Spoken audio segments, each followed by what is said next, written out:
Nessa aula, vamos introduzir a teoria por trás dos conceitos de classes e objetos.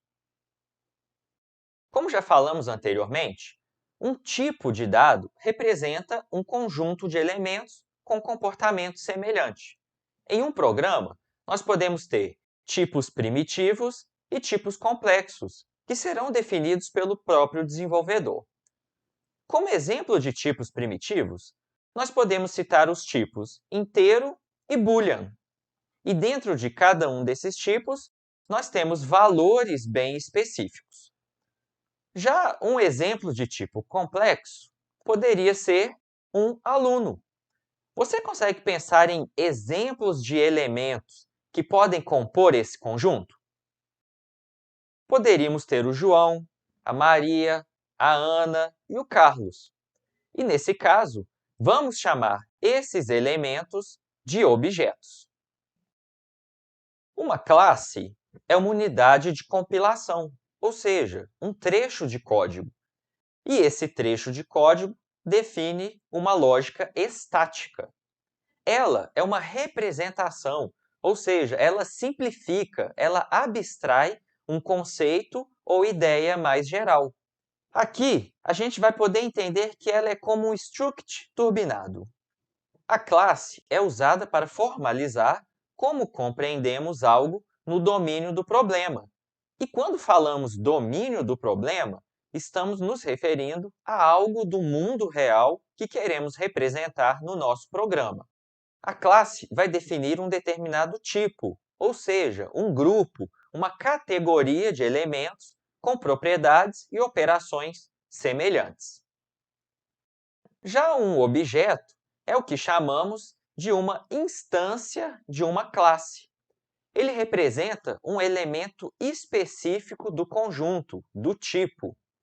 Os objetos só existem em tempo de execução, pois eles estão alocados na memória. Mas é claro que o objeto pode ser persistido para além da execução, por exemplo, usando o banco de dados. Pensando em toda a cadeia de conceitos que já falamos, podemos dizer que um TAD será implementado por uma classe que pode ser instanciada em diferentes objetos daquele tipo.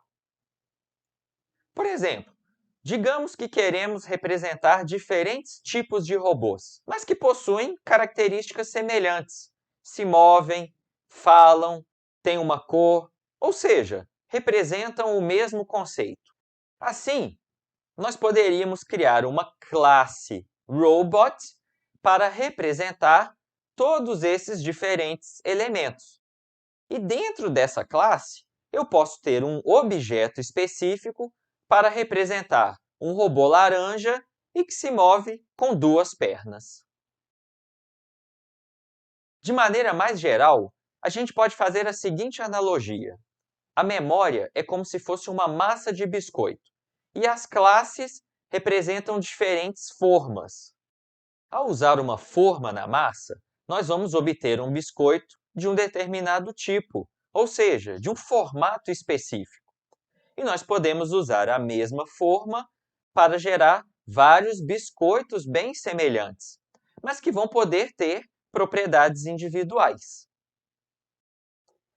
Assim como cada biscoito usa um pedaço específico da massa, cada objeto vai possuir uma alocação própria na memória. Ao criar um objeto, nós dizemos que estamos instanciando aquele elemento, e essa instanciação deve ser feita de maneira explícita. Já a remoção desses elementos da memória poderá ser feita de maneira explícita ou implícita, dependendo de onde foram alocados. Os objetos vão possuir três propriedades básicas: estado, comportamento e identidade. O estado de um objeto é definido pelos valores que os seus atributos possuem em um determinado momento. O comportamento é responsável por definir como ocorrerão as mudanças de estado, ou seja, a manipulação dos atributos.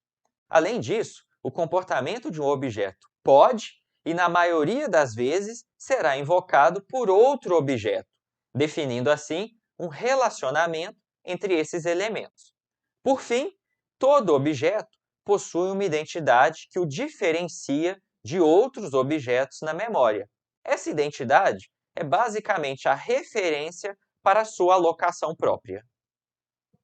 Ilustrando esses conceitos, nós podemos ter uma classe para representar um martelo. Como atributos, podemos ter o material usado para a cabeça e o braço, e diferentes materiais vão definir diferentes estados. O comportamento de um martelo é bem definido, ou seja, ele é usado para martelar um prego. Já a identidade é algo que vai nos permitir usar especificamente aquele objeto quando for necessário. Dentro dos objetos, os dados ficam ocultos do mundo externo. E como podemos ter vários objetos, dizemos que os dados do nosso sistema vão então ficar distribuídos. Isso é diferente da programação estruturada, em que os dados ficavam espalhados dentro do código-fonte. De maneira similar, na programação estruturada, esses dados globais podiam ser manipulados por qualquer função. Já na programação orientada a objetos, nós queremos que os dados de um objeto só sejam manipulados pelos métodos internos. E como vimos na parte sobre tipos abstratos de dados, os limites dessas estruturas são o que chamamos de uma barreira de abstração. E essa barreira define como o resto do programa vai conseguir interagir com aquele elemento, fazendo com que a implementação específica não seja conhecida pelo usuário do TAD. Além disso, diferentes objetos vão colaborar durante a execução através do que chamamos de troca de mensagens. Não confunda a troca de mensagens da orientação a objetos com a de outras disciplinas, por exemplo, redes de computadores. No nosso caso, a mensagem é basicamente a chamada de um determinado método, ou seja, a invocação de um certo comportamento daquele objeto. Revisando, a classe define um conceito mais geral, que especifica um conjunto de elementos semelhantes. Já o objeto é um elemento específico dentro desse conjunto. A classe é um trecho de código que será compilado em algum momento. Já o objeto é uma instância na memória, que faz parte da execução do programa. Eu poderia ter uma classe pessoa ou carro, com objetos João e Fusca, respectivamente. Vejamos esse exemplo onde queremos representar uma esfera. Você consegue pensar em possíveis atributos para esse elemento? Poderíamos ter a massa, o raio, a cor, entre outros. Agora, você consegue pensar em exemplos de objetos para essa classe? Poderíamos ter diferentes elementos onde os atributos possuem valores específicos para cada um deles. Mas, e nesse caso? Será que os três elementos representam o mesmo objeto?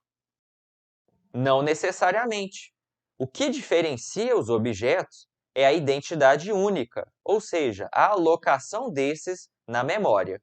Eu posso ter vários objetos que, em algum momento, possuem os mesmos valores para os atributos, ou seja, o mesmo estado, mas que possuem identidade diferente. Para concluir, vamos analisar o código desse exemplo. Temos aqui a separação da especificação e da implementação nos arquivos .hpp e .cpp. No .hpp, podemos ver inicialmente que a principal mudança é a utilização da palavra class no lugar de struct. Além disso, destaco um novo operador que está sendo usado. Esse operador é chamado de modificador de acesso e será detalhado nas próximas aulas. No CPP, nós definimos o comportamento do nosso tipo, que basicamente é saber calcular o próprio volume e a densidade. Por fim, no main.cpp, nós criamos dois objetos. Vamos ver como isso fica na memória. Nesse exemplo, tanto a especificação quanto a implementação estão unificados, apenas para facilitar e reduzir o código mesmo. Verificando, então, a execução, nós podemos ir passando o passo a passo. Então, nesse momento, está sendo feito, criado, instanciado, o primeiro objeto daquela classe esfera. Como nós podemos ver, esse objeto ele foi colocado, ele está alocado na pilha, na stack, e ele guarda exatamente aqueles 3 atributos que nós falamos anteriormente, e que eles podem, então, ser modificados ali, recebendo os valores 100, 25 e o vermelho que não é exibido aqui na ferramenta. Em seguida, nós também podemos fazer o cálculo da densidade. Ao fazer essa chamada, ela é adicionada na pilha de execução e, como podemos ver, ela usa o operador this, que aponta exatamente para aquele objeto na memória. É feita a chamada do calcular volume, ou seja, novamente uma nova chamada é adicionada na pilha, que também usa o operador this para acessar o raio. Essa função termina, ela é então desempilhada, a mesma coisa ocorre para a função de calcular densidade e aquela instrução é então impressa conforme o desejado. Em seguida, nós podemos instanciar um novo objeto. Como nós estamos utilizando um ponteiro, esse objeto será alocado no heap.